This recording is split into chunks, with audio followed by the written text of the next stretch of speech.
Welcome back, all of you purpose driven dreamers, inventors of the newest, the latest, and the greatest.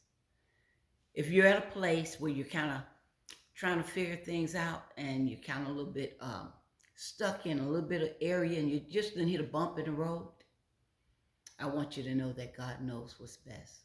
So let's try to find that out because I have a word for today. See you in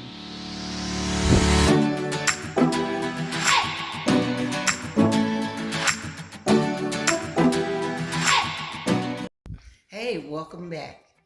Why things don't happen or didn't happen, or why they're not moving as fast for you. And you're at that place and you're contemplating on why isn't it happening like it should for me concerning your dreams, concerning your purpose, concerning the things that you're working on.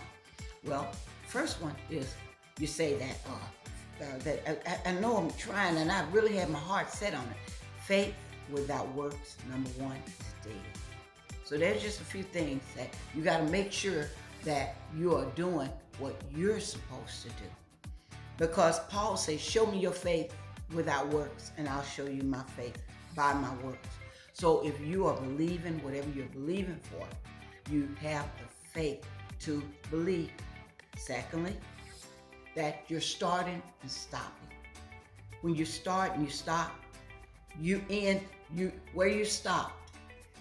Things are moving on and you're missing timing, or you're being distracted. Distractions come. You get distracted with things in life or just things that you're doing. You get weary in well doing. For example, I have two books that I'm finishing. One is finished completely. The other one is, I would say it is 98% completed. But the thing is, I need to submit it. If I don't submit it, it won't happen. So it's just been distracted, being distracted by things I want to do at the house, get distracted changing my hair, changing my look. Sometimes you just get a little tired and you have to step away.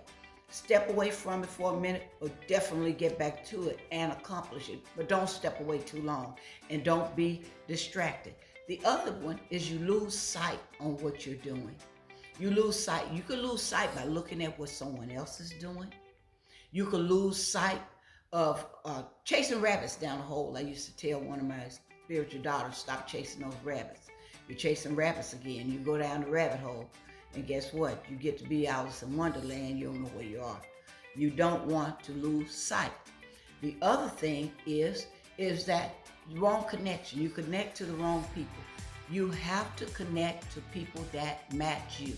Two cannot walk together except they agree. Sometimes you fall into agreement or you're going in direction with people that are not going in the same direction with you. You're pulling away from each other. You're not going in the same direction. Either you're going to follow them or they're going to follow you. But however, you need to have people that actually are going in the same direction, saying the same thing, doing some of the same things, because you're constantly hearing it and you're understanding it. That is important, that you understand it. The other thing is that something better is coming. When you know that something better is coming, it's because God knows best. He knows what's best for you. He knows what's best. And if it do not fit, don't try to force it. If it don't fit, don't force it. See, because God knows what's best. When you pass what God knows and he tells you, it's as simple as this. This is a great understanding, a great revelation for God knowing what is best. Understanding is the key. When you understand, it keeps you from being misguided. It keeps you from being misled. So you want to understand exactly what you are supposed to do. Like with your kids. Your kids, and sometimes you don't really have to understand. You want to, but you want to know exactly where you're going. But when God knows what's best, you're not going to always understand it. It's just like parents. Parents tell you, they'll tell you, the children, you can't do this, you can't do that. It's not how much you understand, it is you have to do it. When God tells you to do something, you do it. It's not based on if you understood it. It's not based on if you like it or not. but it's going to lead you to the right place. If you pass God telling you and you understanding it, then what is going to happen is that you're going to find yourself in a place where you're going to pass knowledge of what he said and find yourself in a learning curve. And you don't want to find yourself in a learning curve, because God knows what he is doing. He said, I know the plans I have for you. Plans are to prosper you. They're for good and not for evil. He always knows what's best. See you next time.